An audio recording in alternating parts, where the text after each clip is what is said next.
Hi Pisces, this is Pisces Hub. Welcome to my channel. So for today's video, gagawa tayo ng daily reading for Pisces sa araw na ito. Okay, alamin natin kung ano yung mga posibleng mangyari for Pisces sa araw na ito, mga gabay mensahe ng ating tarot cards for Pisces para sa araw na ito. Or yung mga taong nagdi-deal po kay Pisces po. Okay, pwede po ito mag-resonate din po sa inyo. Okay, so reminder lang po na ito ay general reading po. So, pwede pong mag-resonate, pwede pong hindi. Okay? Huwag pong ipilit pag hindi po magtugma. Okay? And, ang ating daily reading ay always pong timeless. So, kahit anong araw, buwan o taon mo to napanood, basta tugma sa sitwasyon and mag-resonate po sa inyo, take lang. Okay? And, kung ano mang gender ang lalabas dito, kung ano mang energies na lalabas sa ating tarot cards ay pwede po sa lahat.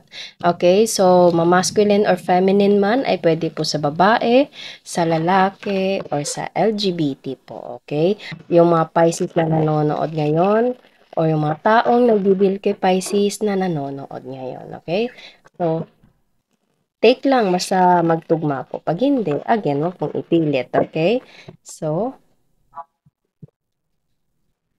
ano po ang posibleng mangyari for Pisces sa araw na ito?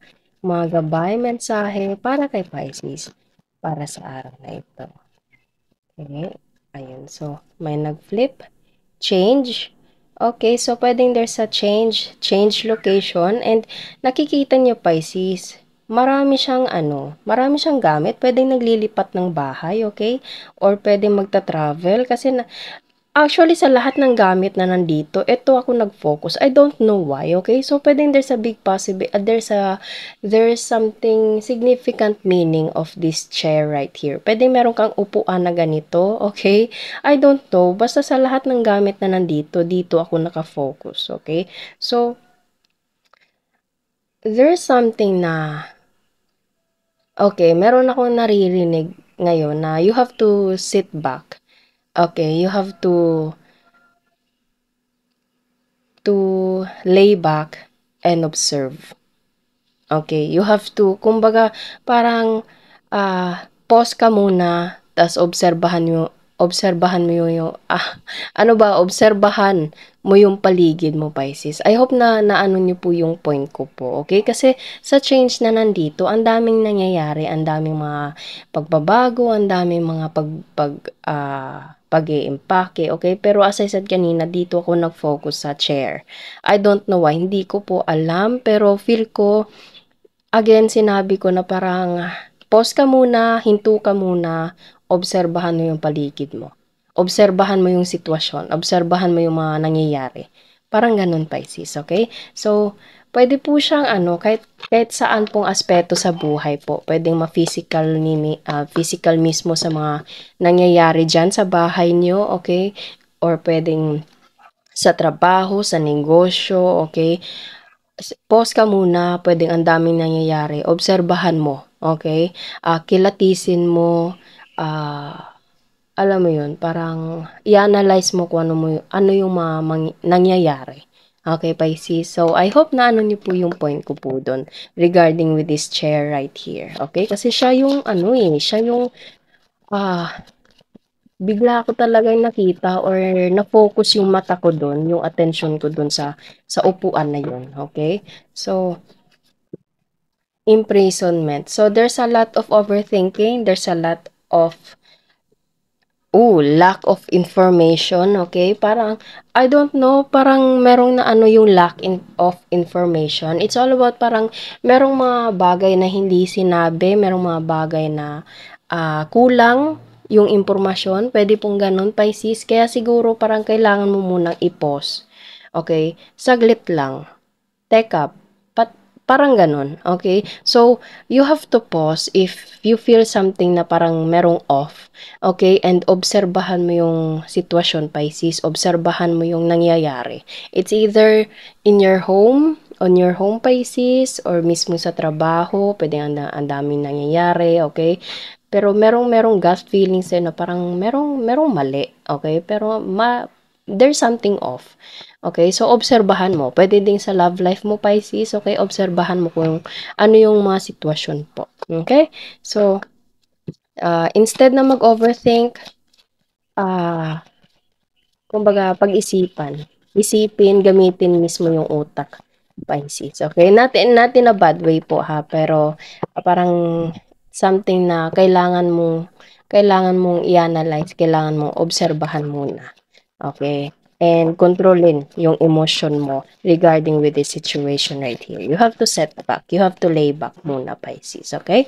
And pathway, okay? Because it will lead you into something new journey, Pisces. I don't know what it is, okay? Kasi merong something, naririnig ko nakikita ko yung maliit na insect, Pisces, which is the caterpillar, okay? Ang daming mga significant symbol na na ano ako ngayon, okay? Una, itong chair na ito, okay? And ngayon, pagkalabas nito, nakita ko yung butterfly, pero ang tumatak sa isipan ko, Pisces, is yung caterpillar.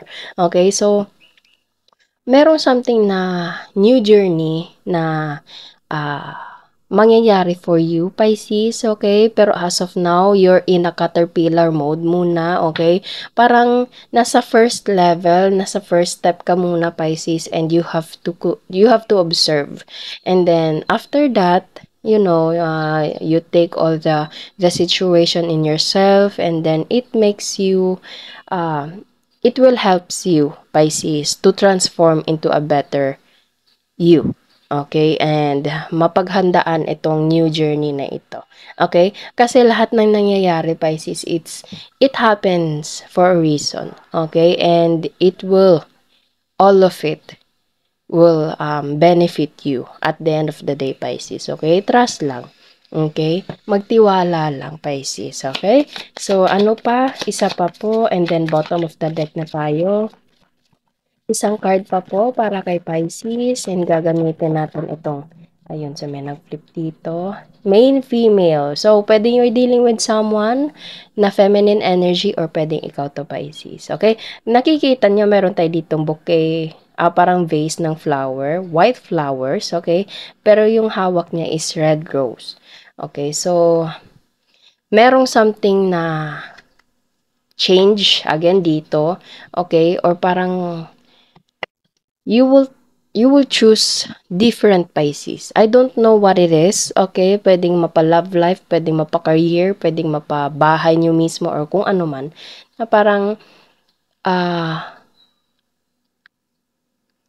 ano ka dun parang kailangan mong maging decisive na ito yung pipiliin ko, ito yung gusto ko. Kahit hindi man siya pareho nung karamihan. Okay, so take nyo lang, Pisces, hindi ko po ma-pinpoint kung bakit ganito yung mga cards dito, pero I hope nag-resonate, and I hope meron kayong naiisip ngayon na pwedeng mag-connect dito sa ating reading, okay? So, kanina, iano ko lang yung mga significant symbol, pwedeng merong mga meaning yun. Unang-una, chair, I don't know. As I said kanina, pwedeng merong kailangan mo munang mag-pause, okay? And dito sa pathway na ito, bigla ko nakita yung caterpillar, okay? And this is the red rose against all the white roses right here, okay? So, bottom of the deck is message. There is a message. Pwedeng ikaw magpapadala, Pisces, or pwedeng meron kang matatanggap na mensahe.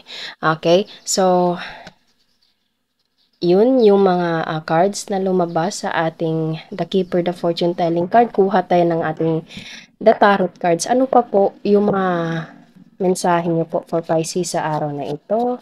Mga clarifications din po for Pisces sa araw na ito. Okay? So, there's a Queen of Wands. Oh, wow! So, there's something about flower, Pisces, okay? Nakikita nyo, meron siyang hawak na flower dito. And dito naman is merong flower.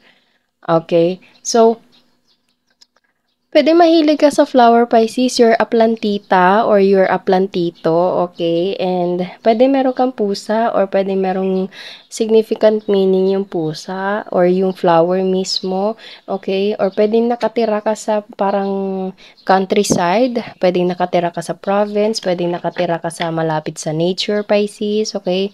Pwedeng nakatira ka sa something na parang maraming kahoy, may mga ano ba, river, pwedeng dagat, okay? Basta malapit sa nature or kung hindi naman mahilig ka sa plants, okay?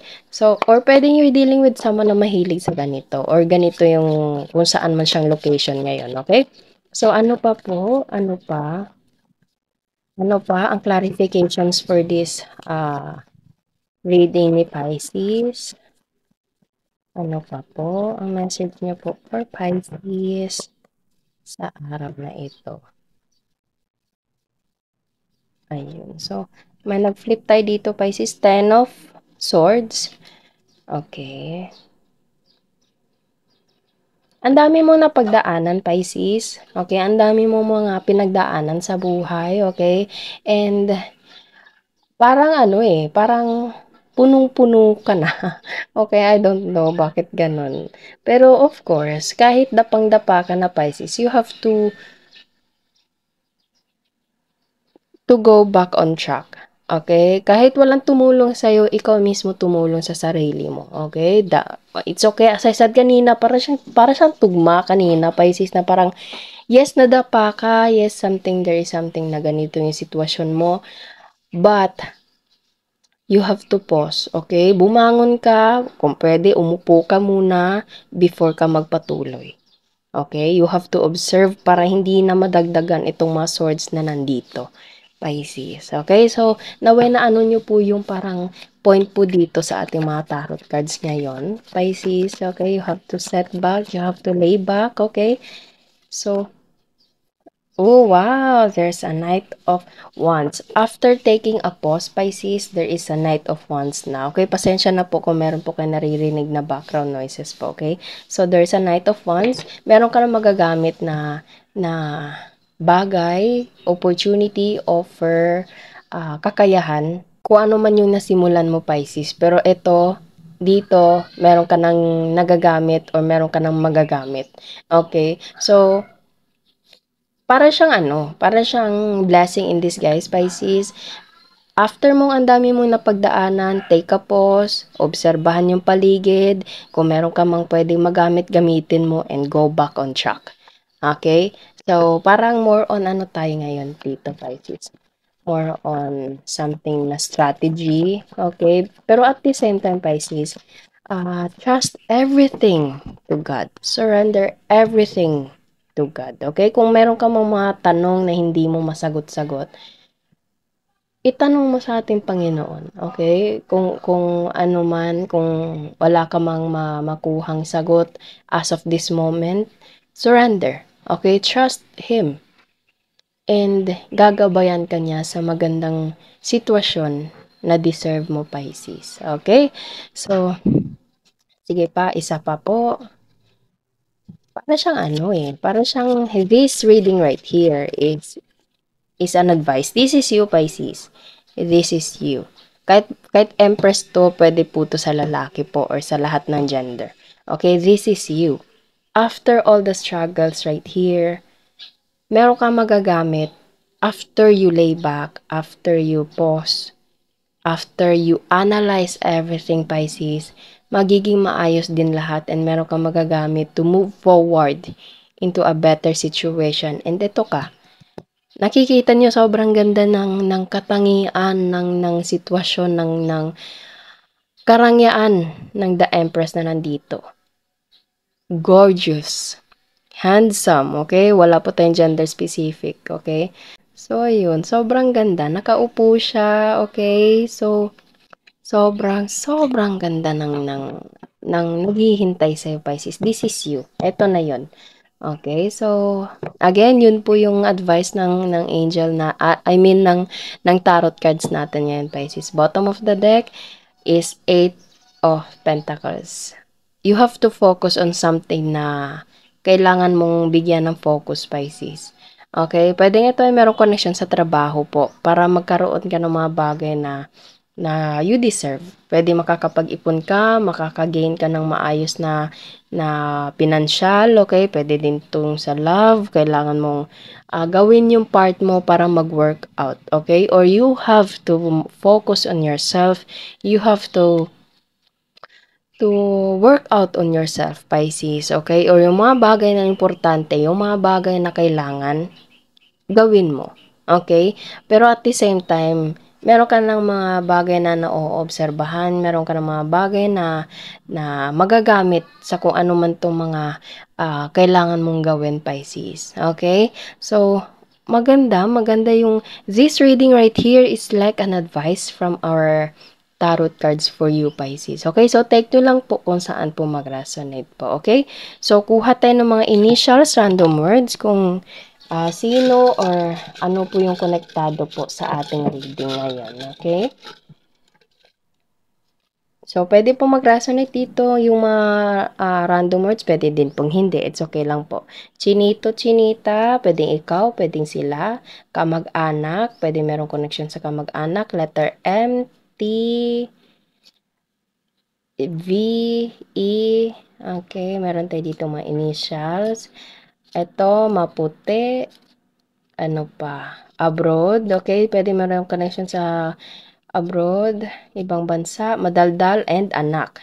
Okay, kamag-anak, anak. Okay, so yun po ang ating mga initials, random words na pwedeng posibleng konektado sa ating reading ngayon. And yun po ang ating reading for our daily reading for Pisces sa araw na ito. Naway nagustuhan niyo po, Pisces. Okay, huwag niyo po sana kalimutan na mag-like at mag-subscribe po sa ating channel and click the bell button para ma-notify po kayo sa next videos na i-upload natin, okay?